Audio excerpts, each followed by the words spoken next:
ഈ സമൂഹത്തോട് പുതിയ എന്തെങ്കിലും ഒരു ആദർശത്തെക്കുറിച്ച്, പുതിയ ഏതെങ്കിലും ഒരു ആശയത്തെക്കുറിച്ച് നമുക്ക് പറയുവാനില്ല. നമുക്ക് ആളുകളോട് പറയുവാനുള്ളത് നമ്മുടെ പൂർവികന്മാർ പറഞ്ഞതുപോലെ അള്ളാഹുവിനെ കുറിച്ചാണ്. ഈ ലോകത്ത് അല്ലാഹു സുബ്ഹാനഹു വ തആല നിയോഗിച്ച അവന്റെ നബിമാർ ഈ സമൂഹത്തെ ക്ഷണിച്ചത് അള്ളാഹുവിലേക്കാണ്. കേരളത്തിൽ ഇസ്ലാഹി പ്രസ്ഥാനത്തിന്റെ പൂർവികന്മാർ ഈ സമൂഹത്തെ ക്ഷണിച്ചത് അള്ളാഹുവിനെ കുറിച്ചാണ്. അള്ളാഹുവിനെ കുറിച്ച് പറഞ്ഞു കൊടുക്കുകയും ആ അള്ളാഹുവിനെ മനസ്സിലാക്കി അള്ളാഹുവിനെ അറിഞ്ഞുകൊണ്ട്, പ്രിയപ്പെട്ടവരെ, നിങ്ങൾ അള്ളാഹുവിനെ മാത്രം ആരാധിക്കുക. ആരാധനയായി നിങ്ങളുടെ ജീവിതത്തിൽ എന്തൊക്കെ കർമ്മങ്ങളുണ്ടോ ആ കർമ്മങ്ങൾ മുഴുവൻ സർവലോക രക്ഷിതാവായ റബ്ബിന് മാത്രം സമർപ്പിക്കുക എന്ന പ്രവാചകന്മാരുടെ അധ്യാപനമാണ് നമ്മളുടെ പൂർവികന്മാരും നിർവഹിച്ചത്. ആ ആശയം തന്നെയാണ് ഇവിടെയും നമുക്ക് പറയാനുള്ളത്. ബഹുമാന്യനായ ഇമാം അക്ബർ സാഹിബ് ഇവിടെ സൂചിപ്പിച്ചു, മറ്റു പല പ്രഭാഷകന്മാരും ഇവിടെ സൂചിപ്പിച്ചു. നേരാണ് നിലപാട് എന്ന് നാം ഉറക്കെ വിളിച്ചു പറയുമ്പോൾ ആ നിലപാട് സ്വീകരിക്കുവാൻ നമ്മളുടെ കയ്യിലുള്ളത് വിശുദ്ധ ഖുർആനാണ്. അല്ലാഹു സുബ്ഹാനഹു വ തആല നബി സല്ലല്ലാഹു അലൈഹി വസല്ലമക്ക് അവതരിപ്പിച്ച വിശുദ്ധ ഖുർആൻ, ആ വിശുദ്ധ ഖുർആനിലെ ഏറ്റവും മഹത്തായ വചനമുണ്ട്. അല്ലാഹുവിന്റെ റസൂൽ പറഞ്ഞ ഏറ്റവും മഹത്തായ വചനം, ആയത്തുൽ കുർസി എന്ന പേരിൽ അറിയപ്പെടുന്ന വചനം, വിശ്വാസികൾ നിരന്തരമായി പാരായണം ചെയ്തുകൊണ്ടിരിക്കുന്ന വചനം. ആ വചനത്തിന്റെ ആരംഭം നമുക്കറിയാം. അല്ലാഹു ലാ ഇലാഹ ഇല്ലാ ഹുവൽ ഹയ്യുൽ ഖയ്യൂം. വിശദീകരിക്കുന്നില്ല ഞാൻ, ഓരോ വാക്കുകളും വിശദീകരിക്കേണ്ടതാണ്, ഓരോ അക്ഷരങ്ങളും വിശദീകരിക്കേണ്ടതാണ്. അല്ലാഹു സുബ്ഹാനഹു വ തആല പറയുന്നത് അല്ലാഹു ലാ ഇലാഹ ഇല്ലാഹു, ആരാധനക്കർഹനായി അവനല്ലാതെ മറ്റാരുമില്ല. എന്തുകൊണ്ട് അല്ലാഹുവല്ലാതെ ആരാധനക്കർഹനായി മറ്റാരുമില്ല? ഓരോ കാരണങ്ങളും വിശദീകരിക്കുകയാണ് റബ്ബ് സുബ്ഹാനഹു വ തആല. അവൻ ഹയ്യാണ്, അവൻ ഖയ്യൂമാണ് എന്നിങ്ങനെ പറഞ്ഞുകൊണ്ടാണ് റബ്ബിന്റെ വിശദീകരണങ്ങൾ ഇവിടെ ഈ ആയത്തിൽ മാത്രമല്ല അത് പരിമിതമാകുന്നത്. വിശുദ്ധ ഖുർആൻ പരിശോധിച്ചാൽ ഒട്ടേറെ സ്ഥലങ്ങളിൽ അള്ളാഹുവിനെ മാത്രം ആരാധിക്കണമെന്നതിനുള്ള തെളിവായി, അള്ളാഹുവിനോട് മാത്രം പ്രാർത്ഥിക്കണമെന്നുള്ളതിനുള്ള തെളിവായി അള്ളാഹുവിന്റെ വിശേഷണങ്ങൾ അള്ളാഹു നിരത്തുന്നത് നമുക്ക് കാണാൻ കഴിയും. സൂറത്ത് ഗാഫിറിൽ അള്ളാഹു പറയുന്നു, ഹുവൽ ഹയ്യ് ലാ ഇലാഹ ഇല്ലാഹു, അവൻ എന്നെന്നും ജീവിച്ചിരിക്കുന്നവൻ അവനാണ്, അവൻ മാത്രമാണ് ഹയ്യ്. ഒരു ശൈഖും ഹയ്യല്ല, ഒരു ബീവിയും ഹയ്യല്ല, ഒരു തങ്ങളും ഹയ്യല്ല, ഒരു സിയം മടവൂരും ഹയ്യല്ല, ഒരു മമ്പുറം തങ്ങളും ഹയ്യല്ല, ഒരു മുനമ്പത്തെ ബീവിയും ഹയ്യല്ല, ഒരു ഭീമാപ്പള്ളി ഉമ്മയും ഹയ്യല്ല, ഒരു കടുവാപ്പള്ളിയിലെ ശൈഖും ഹയ്യല്ല. ലോകത്തിന്റെ ഏതു ഭാഗങ്ങളിൽ വിളിച്ചു തേടപ്പെട്ടുകൊണ്ടിരിക്കുന്ന ഏതൊക്കെ ശൈഖുമാരുണ്ടോ, ഏതൊക്കെ തങ്ങന്മാരുണ്ടോ, ഏതൊക്കെ മഹാന്മാരുണ്ടോ, ഏതൊക്കെ ഔലിയാക്കളുണ്ടോ, ഏതൊക്കെ അമ്പിയാക്കളുണ്ടോ, ഇല്ല, അവർക്കാർക്കും തന്നെ ഈ വിശേഷണത്തിന് അർഹതയില്ല. ഹുവൽ ഹയ്യ്, അവൻ മാത്രമാണ് ഹയ്യ്, ലാ ഇലാഹ ഇല്ലാഹു. അതുകൊണ്ട് തന്നെ ആരാധനക്കർഹനായി ആ റബ്ബല്ലാതെ മറ്റാരുമില്ല. ഫദ്ഉഹു, അതുകൊണ്ട് അവനെ മാത്രം വിളിച്ചു തേടുക. പ്രിയപ്പെട്ട മുജാഹിദികളെ, ഈ സമൂഹത്തോട് ഊണിലും ഉറക്കത്തിലും നമുക്ക് പറയാനുള്ളത് അത് തന്നെയാണ്, ഉണർച്ചയിലും നമുക്ക് വിളിച്ചു പറയാനുള്ളത് അത് തന്നെയാണ്, രാത്രിയും പകലും നമുക്ക് പറയാനുള്ളത് അത് തന്നെയാണ്, പകലിലും ഇരുട്ടിലും നമുക്ക് പറയാനുള്ളത് അത് തന്നെയാണ്. ലാ ഇലാഹ ഇല്ലാഹു, പ്രാർത്ഥനക്കർഹനായി ആരാധനക്കർഹനായി ആ റബ്ബല്ലാതെ മറ്റാരുമില്ല. അതുകൊണ്ട് ഫദ്ഉഹു മുഖ്ലിസീന ലഹുദ്ദീൻ, ആ റബ്ബിനെ മാത്രം വിളിച്ചു തേടുക എന്നതാണ് നമുക്ക് പറയാനുള്ളത്. കാരണം ഇവിടെ ആരൊക്കെ ശിർക്കിലേക്ക് കടന്നു പോയിട്ടുണ്ടോ, എവിടെയൊക്കെ ശിർക്ക് ഈ സമൂഹത്തിലേക്ക് കടന്നു വന്നിട്ടുണ്ടോ, ഏറ്റവും പ്രധാനപ്പെട്ട കാരണം വിശുദ്ധ ഖുർആൻ വിശദീകരിക്കുന്നത് നമുക്ക് കാണാൻ കഴിയും. മാ ഖദറുല്ലാഹ ഹഖ ഖദരിഹി, മാ ഖദറുല്ലാഹ ഹഖ ഖദരിഹി, അല്ലാഹുവിനെ അവന് കൽപ്പിക്കേണ്ട യഥാർത്ഥ നിലപാട് അവർ കൽപ്പിച്ചില്ല. അതെ, അല്ലാഹുവിനോട് സ്വീകരിക്കേണ്ട ഒരു നിലപാടുണ്ട്. ആ നിലപാടാണ് ISM-ന് ഈ സമൂഹത്തോട് വിളിച്ചു പറയാനുള്ളത്. ആ നിലപാടിൽ നിന്ന് തെറ്റിപ്പോയപ്പോഴാണ് ആളുകൾ ശിർക്കിലേക്ക് പോയത്. സൂറത്തുൽ ഹജ്ജിൽ ഇതിന് തൊട്ടു മുമ്പ് അല്ലാഹു സുബ്ഹാനഹു വ തആല അതിനെക്കുറിച്ചാണ് വിശദീകരിക്കുന്നത്. ളുരിബ മസലുൻ ഫസ്തമിഉ ലഹു എന്ന് തുടങ്ങി അല്ലാഹു ആ കാര്യം പറയുന്നുണ്ട്. അല്ലാഹു അല്ലാത്തവരോട് വിളിച്ചു തേടിക്കൊണ്ടിരിക്കുന്നവർ, അല്ലാഹു അല്ലാത്തവരോട് പ്രാർത്ഥന നടത്തിക്കൊണ്ട്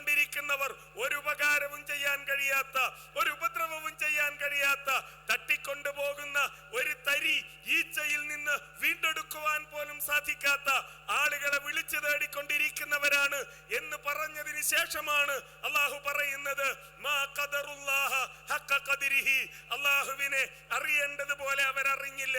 ഇന്നല്ലാഹ ലഖവിയ്യുൻ അസീസ്, അല്ലാഹു സുബ്ഹാനഹു വ തആല അതിശക്തനാണ് ആ റബ്ബ്, അജയ്യനാണ് ആ റബ്ബ്.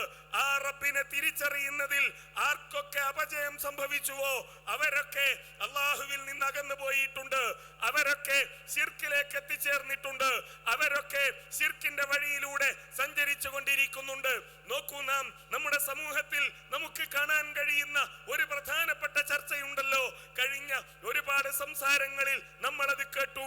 ഈ കേരളത്തിലെ കോഴിക്കോട് ജില്ലയിലെ മടവൂരെന്ന് പറയുന്ന ഒരു ഗ്രാമത്തിൽ ജനിച്ച് ജീവിച്ച് മരിച്ചുപോയ ഒരു മനുഷ്യൻ, ആ മനുഷ്യനാണ് ഈ ലോകത്തെ നിയന്ത്രിക്കുന്നത് എന്ന് വിളിച്ചു പറയാൻ ഇന്ത്യയുടെ ഗ്രാൻഡ് മുഫ്തി പട്ടം സ്വയം എടുത്തണിഞ്ഞ പുരോഹിതൻ മുതൽ ഇങ്ങ് താഴോട്ടുള്ള ഒരുപാട് പുരോഹിതന്മാർ തയ്യാറാകുന്ന ഒരു കാലത്താണ് നാം ജീവിക്കുന്നത്. മാ ഖദറുല്ലാഹ ഹഖ ഖദരിഹി, ആ ഗ്രാൻഡ് മുഫ്തി പട്ടം എടുത്തണിഞ്ഞ പുരോഹിതനോട് അയാളുടെ വാക്ക് കേട്ട് കേരളത്തിന്റെ തെരുവുകളിൽ CM മടവൂരാണ് ലോകത്തെ നിയന്ത്രിക്കുന്നത് എന്ന് പറയുന്ന കുട്ടി പുരോഹിതന്മാരോട് നമുക്ക് പറയാനുള്ളത് റബ്ബ് പറഞ്ഞ വാചകമാണ്. മാ ഖദറുല്ലാഹ ഹഖ ഖദരിഹി, ഇല്ല, അല്ലാഹുവിന് നൽകേണ്ട ഒരു നിലപാടുണ്ട്, അല്ലാഹുവിനോട് സ്വീകരിക്കേണ്ട ഒരു നിലപാടുണ്ട്. അല്ലാഹുവിനെ കണക്കാക്കേണ്ടതുപോലെ കണക്കാക്കാൻ നിങ്ങൾക്ക് കഴിഞ്ഞിട്ടില്ല എന്നാണ് ഈ ആളുകളോട് നമുക്ക് പറയാനുള്ളത്. ആ ആളുകൾക്ക് സംഭവിച്ച അബദ്ധം ഇത് തന്നെയാണ്. ഇവിടെയാണ് അല്ലാഹു സുബ്ഹാനഹു വ തആല ആ കാര്യം വിശദീകരിക്കുന്നുണ്ടല്ലോ. ഇന്ന റബ്ബക്കുമുല്ലാഹു അല്ലദീ ഖലഖസ് സമാവാതി വൽ അർദ് ഫീ സിത്തത്തി അയ്യാം ثم استوى على العرش يدبر الامر ما من شفيع الا من بعد اذنه. നോക്കൂ, ഇവിടെ അല്ലാഹു സുബ്ഹാനഹു വ തആല പറഞ്ഞ അല്ലാഹുവിനെ ആരാധിക്കണമെന്നതിന് തെളിവായി ദാലികുമുല്ലാഹു റബ്ബുക്കും, ആ റബ്ബ് ദാലികുമുല്ലാഹു റബ്ബുക്കും ഫഅബ്ദൂഹു, അവനെയാണ് നിങ്ങൾ ആരാധിക്കേണ്ടത് എന്ന് ആ റബ്ബ് പറഞ്ഞതിന് രണ്ട് കാരണങ്ങൾ ഇവിടെ പറഞ്ഞു. ഒന്ന്, യുദബ്ബിറുൽ അംർ, അവനാണ് കാര്യങ്ങൾ നിയന്ത്രിക്കുന്നത്. പ്രിയപ്പെട്ട മുസ്ലിം സമുദായമേ, ഏതെങ്കിലും പുരോഹിതൻ ആളും അർത്ഥവും ഉണ്ട് എന്നതുകൊണ്ട്, ആരുടെയെങ്കിലും സ്വാധീനമുണ്ട് എന്നതുകൊണ്ട്, അതല്ലെങ്കിൽ ഒപ്പം കുറെ ആളുകളുണ്ട് എന്നതുകൊണ്ട് വിളിച്ചു പറയുന്ന ഈ സന്ദേശമുണ്ടല്ലോ, മക്കയിലെ ബഹുദൈവ വിശ്വാസികൾ പോലും പറയാൻ ഭയപ്പെട്ട അള്ളാഹുവിനെ കുറിച്ച് മക്കയിലെ ബഹുദൈവ വിശ്വാസികൾ പോലും പറയാൻ ഭയപ്പെട്ടതാണിത് എന്ന് നമ്മൾ മനസ്സിലാക്കണം. അവർ പോലും അംഗീകരിച്ചതാണ് ഈ കാര്യങ്ങൾ നിയന്ത്രിച്ചു കൊണ്ടിരിക്കുന്നത് അള്ളാഹുവാണ് എന്നത്. യുദബ്ബിറുൽ അംർ. രണ്ടാമത്തേത് അള്ളാഹു പറയുന്നു, മാ മിൻ ശഫീഇൻ ഇല്ലാ ബിബഅദി ഇദ്നിഹി, ശുപാർശക്കാരുണ്ടാകും. മുഹീദ്ദീൻ ശൈഖ് ശുപാർശ പറയുമെന്നാണോ വിശ്വാസം? ഇവിടെ ജീവിച്ച് മരിച്ചുപോയ ഏതെങ്കിലും ഒരു ശൈഖ് ശുപാർശ പറഞ്ഞ് റബ്ബിന്റെ സ്വർഗത്തിലേക്ക് അങ്ങ് കടത്തിക്കൂട്ടും എന്നാണോ വിശ്വാസം? അള്ളാഹു പറയുന്നു, അല്ല, അത് റബ്ബ് മാത്രമാണ്. ആ റബ്ബിനെയാണ് ആരാധിക്കേണ്ടത് എന്ന് അല്ലാഹു സുബ്ഹാനഹു വ തആല പറയുന്നു. വീണ്ടും നാം നോക്കുക, നമ്മളുടെ സമൂഹത്തിൽ വേറെ ഒരു വിഭാഗം ആളുകൾ ഞങ്ങൾ തൗഹീദിന്റെ ആളുകളാണെന്ന് പറയുന്നു, ഞങ്ങൾ തൗഹീദിന്റെ പ്രബോധകരാണെന്ന് പറയുന്നു. എന്നാൽ ഈ സമൂഹത്തിന്റെ മുന്നിൽ എഴുന്നേറ്റ് നിന്നുകൊണ്ട് ജിന്നുകളെ വിളിച്ചു തേടുന്നത് ശിർക്കാണ് എന്ന് പറയാൻ ആർജവമില്ലാതെ പോയ ഒരു വിഭാഗം ആളുകൾ എറണാകുളത്ത് വെച്ചാണ് ഞാൻ സംസാരിക്കുന്നത്. എറണാകുളത്തെ ഒരു ഗ്രാമത്തിൽ വാദപ്രതിവാദത്തിന്റെ ചർച്ചയ്ക്ക് വേണ്ടി അണിനിരന്ന ഈ ആളുകളുടെ മുഖത്ത് നോക്കി പുരോഹിതന്മാർ ചോദിക്കുകയുണ്ടായി, പുഴയിൽ വീണ് ഒഴുകിപ്പോകുന്നവൻ അവിടെ ഒരു ജിന്നുണ്ടെന്ന് വിചാരിച്ച് ആ ജിന്നിനെ വിളിച്ചു തേടിയാൽ ശിർക്കാണെന്ന് പറയാൻ ധൈര്യമുള്ള ഒരൊറ്റ മൗലവിമാർ നിങ്ങളുടെ കൂട്ടത്തിലുണ്ടോ എന്ന് ചോദിച്ചപ്പോൾ വാദപ്രതിവാദങ്ങൾ നടത്തിയവരുണ്ടായിരുന്നു, ഖണ്ഡന പ്രസംഗങ്ങൾ നടത്തിയവരുണ്ടായിരുന്നു, അതേപോലെ തന്നെ വ്യവസ്ഥകൾ എഴുതാൻ പോയവരുണ്ടായിരുന്നു. പ്രിയപ്പെട്ട മുജാഹിദ്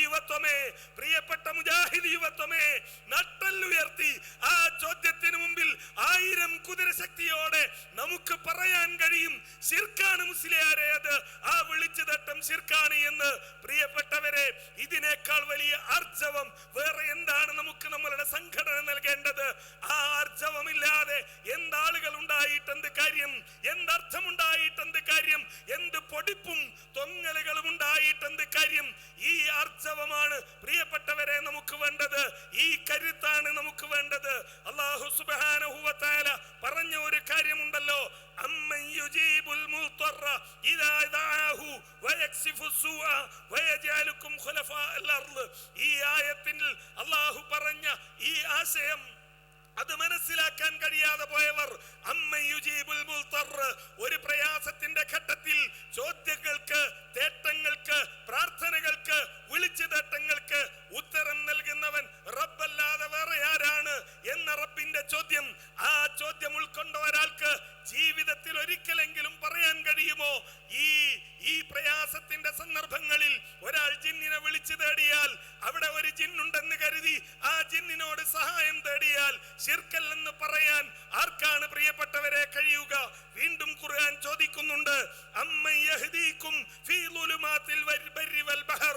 ഒരിക്കലെങ്കിലും സൂറത്തുൻ നംലിലെ ഈ ആയത്തിലൂടെ മറ്റാരെയും പേടിക്കാതെ, മറ്റൊന്നും ആഗ്രഹിക്കാതെ, ഈ ദുനിയാവിന്റെ ഒരു പളപളപ്പും പ്രതീക്ഷിക്കാതെ ഒരിക്കലെങ്കിലും ഈ ആയത്തിലൂടെ കടന്നുപോയ ഒരാൾക്ക് പറയാൻ കഴിയുമോ, രാത്രിയുടെ ഇരുളിൽ തപ്പിത്തെറഞ്ഞു നടക്കുന്നവൻ അവിടെ പ്രയാസപ്പെട്ട് ഒരു ജിന്നിനെ വിളിച്ച് ആ ജിന്നിനോട് വെളിച്ചം തരണേ എന്ന് പറഞ്ഞാൽ അത് ശിർക്കാവുകയില്ല എന്ന് എങ്ങനെയാണ് ഈ ആയത്തിലൂടെ കടന്നു പോകുന്ന ഒരാൾക്ക് പറയാൻ കഴിയുക എന്ന് നമ്മൾ ആലോചിച്ചു നോക്കുക. പ്രിയപ്പെട്ട മുജാഹിദ് യുവത്വമേ, നമ്മളുടെ ആദർശത്തെ, നമ്മളുടെ ഈ വിശ്വാസത്തെ, നാം സ്വീകരിച്ചു വന്ന നിലപാടുകളെ അത് തിരുത്തുവാനും അത് തെറ്റിദ്ധരിപ്പിക്കുവാനുമുള്ള ശ്രമങ്ങളാണ് നാടിന്റെ നാനാഭാഗങ്ങളിലും ചില ആളുകൾ നടത്തിക്കൊണ്ടിരിക്കുന്നത്. ചരിത്രത്തെ തിരിച്ചെഴുതുവാൻ, ചരിത്രത്തെ ദുർവ്യാഖ്യാനിക്കുവാൻ, ചരിത്രത്തെ ഇല്ലാതാക്കുവാൻ ചില ആളുകൾ ശ്രമിച്ചുകൊണ്ടിരിക്കുന്നു. എറണാകുളത്ത് വെച്ചാണ് സംസാരിക്കുന്നത്. ഉമർ മൗലവിയുടെ ഓർമ്മകളുള്ള മണ്ണാണിത്. ഉമർ മൗലവിയുടെ തൗഹീദി പടയോട്ടത്തിന്റെ ആ വിള ഇന്നും നമ്മൾ കാണുന്ന നാടാണിത്. അതിന്റെ ഫലങ്ങൾ പൂത്തും കായായും പഴുത്തും വീണ്ടും വിളഞ്ഞും നിറഞ്ഞു നിൽക്കുന്ന ഒരു മണ്ണിലാണ് നാം ഈ സമ്മേളനത്തിനായി ഒരുമിച്ച് കൂട്ടിയിരിക്കുന്നത്. ആ ഉമർ മൗലവിയുടെ മകൻ എഴുതിയ ഒരു പുസ്തകമുണ്ട്. ആ പുസ്തകത്തിലെ ഒരു വരി പ്രിയപ്പെട്ട മുജാഹിദുകളെ നിങ്ങളൊന്ന് കേൾക്കുക.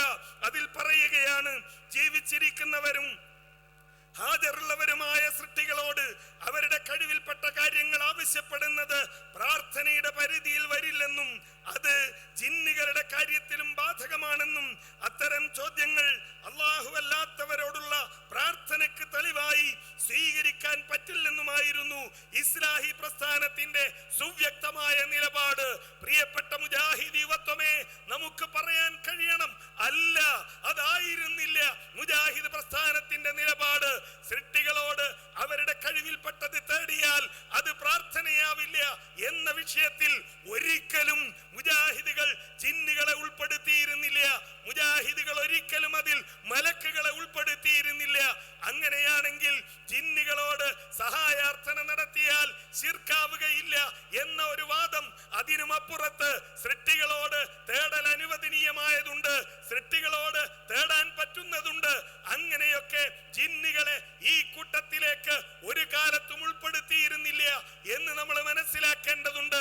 അഥവാ വിശുദ്ധ ഖുർആൻ ദുർവ്യാഖ്യാനിച്ച് നബി സല്ലല്ലാഹു അലൈഹി വസല്ലമയുടെ പേരിൽ ഇല്ലാത്ത കാര്യങ്ങൾ പറഞ്ഞ് വ്യാജമായി നിർമ്മിക്കപ്പെട്ട വാറോലകൾ, ഹദീസുകൾ എന്ന പേരിൽ പ്രചരിപ്പിക്കപ്പെടുന്നത് തെളിവായി ഉദ്ധരിച്ച് അതിനുമിപ്പുറത്ത് ഇസ്ലാഹി പ്രസ്ഥാനത്തിന്റെ പണ്ഡിതന്മാർ സ്വീകരിച്ച നിലപാടുകൾ, ആ പൂർവികരായ ആളുകളോടൊപ്പം ജീവിച്ചിരുന്നവർ മുഴുവൻ മരിച്ചു തീർന്നിട്ടില്ല, അവരുടെ ഓർമ്മകൾ മുഴുവൻ ഇവിടെ കെട്ടുപോയിട്ടില്ല.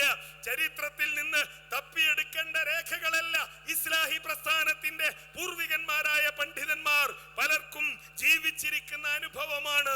ആ അനുഭവങ്ങളെ പോലും വ്യാജമായി ചരിത്രം ഇല്ലാതെ ദുർവ്യാഖ്യാനം വ്യാഖ്യാനിച്ചുകൊണ്ട് രേഖപ്പെടുത്തുന്ന ഈ കാലത്ത് നമുക്ക് പറയാൻ കഴിയണം, ഇസ്ലാഹി പ്രസ്ഥാനത്തിന്റെ നിലപാട് ഈ ജിന്നിനോടുള്ള എല്ലാ സഹായാർത്ഥനകളും ശിർക്കാണ് എന്നായിരുന്നു എന്ന്.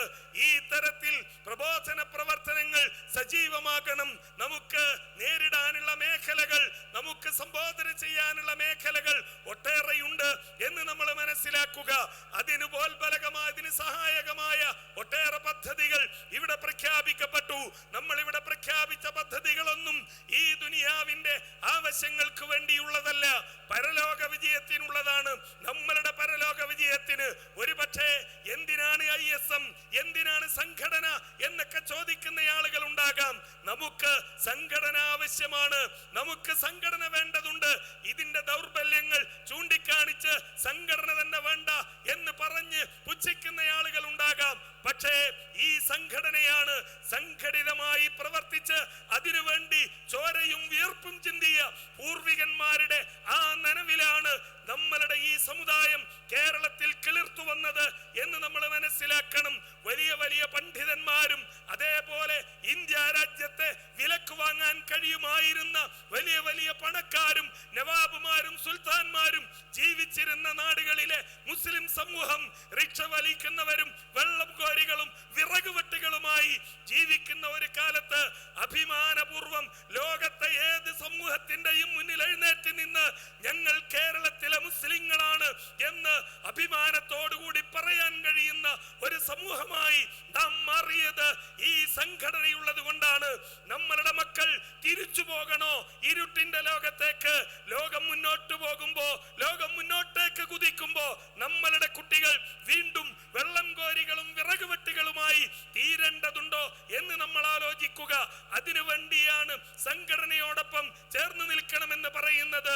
അള്ളാഹുവിന്റെ മഹത്തായ അനുഗ്രഹത്താൽ പലപ്പോഴും ഇന്നിവിടെ പ്രസംഗിച്ച ഓൾ ഇന്ത്യ അഹ്ലെ ഹദീസിന്റെ സെക്രട്ടറിയോട് ഈ വിഷയം പറഞ്ഞപ്പോ അദ്ദേഹം അത്ഭുതപ്പെട്ടു പോയി. നമ്മളുടെ പ്രോഗ്രാമുകളിൽ പങ്കെടുക്കാൻ സൗദി അറേബ്യയിൽ നിന്ന് വന്ന പണ്ഡിതന്മാരോട്, അവിടത്തെ ഭരണാധികാരികളുമായി ബന്ധപ്പെട്ടവരോട് പറഞ്ഞപ്പോ അവർ അത്ഭുതപ്പെട്ടു പോയി.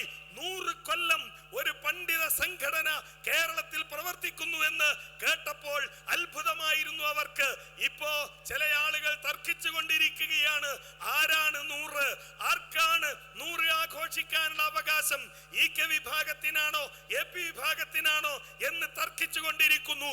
പക്ഷേ ആ സമസ്തയിലെ 2 വിഭാഗത്തിലും പെട്ട സമസ്തയിലെ പണ്ഡിതന്മാർക്ക് പോലും അംഗീകരിക്കേണ്ടി വരും കേരള ജംഇയ്യത്തുൽ ഉലമ എന്ന, ഇന്നും കേരളത്തിലെ നവോത്ഥാനത്തിന് നേതൃത്വം നൽകിക്കൊണ്ടിരിക്കുന്ന പണ്ഡിത സഭയാണ് ഒന്നാമതായി ഏറ്റവും ആദ്യമായി കേരളത്തിൽ രൂപീകരിക്കപ്പെട്ട പണ്ഡിത സഭ എന്ന് നാം 100ാം വാർഷികം ആഘോഷിക്കുകയാണ്. വീണ്ടും ഞാൻ എറണാകുളത്തേക്ക് തന്നെ വരുന്നു. 1924 എറണാകുളത്തെ ആലുവയിൽ വെച്ചാണ് കേരള ജംഇയ്യത്തുൽ ഉലമ രൂപീകരിക്കപ്പെടുന്നത്. അതിന്റെ ആ 100ാം വാർഷികത്തിന്റെ ഉദ്ഘാടനം ആലുവയിൽ വെച്ച് നിർവഹിക്കപ്പെട്ടു. ഏറ്റവും പ്രധാനപ്പെട്ട, നേരത്തെ പറഞ്ഞതുപോലെ മുജാഹിദികൾക്ക് എപ്പോഴും പറയാനുള്ള തൗഹീദാണ് പ്രധാനം, സുന്നത്താണ് നിദാനം എന്ന പ്രമേയം ഉയർത്തിപ്പിടിച്ചുകൊണ്ട് നടക്കുന്ന ക്യാമ്പയിൻ, വ്യത്യസ്തമായ പരിപാടികൾ. ആ പരിപാടികളിൽ നിങ്ങൾ എല്ലാവരും നമ്മളുടെ ജില്ലകളിൽ, നമ്മളുടെ മണ്ഡലങ്ങളിൽ, നമ്മളുടെ ഗ്രാമങ്ങളിൽ ഇതിന്റെ പ്രവർത്തനങ്ങളുമായി ബന്ധപ്പെട്ടുണ്ടാകണം എന്ന് വളരെ വിനയത്തോടു കൂടി സൂചിപ്പിക്കുകയാണ്. അതോടൊപ്പം തന്നെ നമ്മളുടെ സ്ഥാപനങ്ങൾ, മദീനത്തുൽ ഉലൂം അറബിക് കോളേജ്, കേരളത്തിലെ മിമ്പറുകളിൽ, കേരളത്തിലെ പ്രബോധന മേഖലകളിൽ പണ്ഡിതന്മാരെ സംഭാവന ചെയ്യുന്ന മദീനത്തുൽ ഉലൂം അറബിക് കോളേജ്, ജാമിയ സലഫിയ, ജാമിയ നദവിയ എടവണ്ണ തുടങ്ങിയ സ്ഥാപനങ്ങളിലെ വിദ്യാർത്ഥികൾ അവർ സംഘടിപ്പിക്കുന്ന ദഅ്വാ സമ്മേളനങ്ങളുണ്ട്. ആ സമ്മേളനങ്ങളൊക്കെ ഈ കൈത്തിരിയാണ്, ഇരുട്ടിന്റെ ലോകത്തേക്ക് വെളിച്ചം ചിതറുന്ന കൈത്തിരികളാണ്. അതിന്റെയൊക്കെ ഭാഗമാകാൻ, അതിനൊക്കെ ഏതൊക്കെ തരത്തിൽ നമുക്ക് പങ്കാളികളാകാൻ കഴിയുമോ, ഏതൊക്കെ തരത്തിൽ നമുക്ക് സഹായിക്കാൻ കഴിയുമോ, ഒരു സന്ദേശം ഷെയർ ചെയ്തുകൊണ്ട്, ഒരു പ്രഭാഷണം ഷെയർ ചെയ്തുകൊണ്ട് നമുക്കതിൽ പങ്കാളികളാകാം. അത്തരം കാര്യങ്ങളിൽ നമ്മൾ വ്യാപൃതരാകണം. വിശ്രമിക്കാനല്ല, കൂടുതൽ കരുത്തോടെ, കൂടുതൽ ഊർജത്തോടെ മുന്നോട്ട് പോകുവാനാകട്ടെ.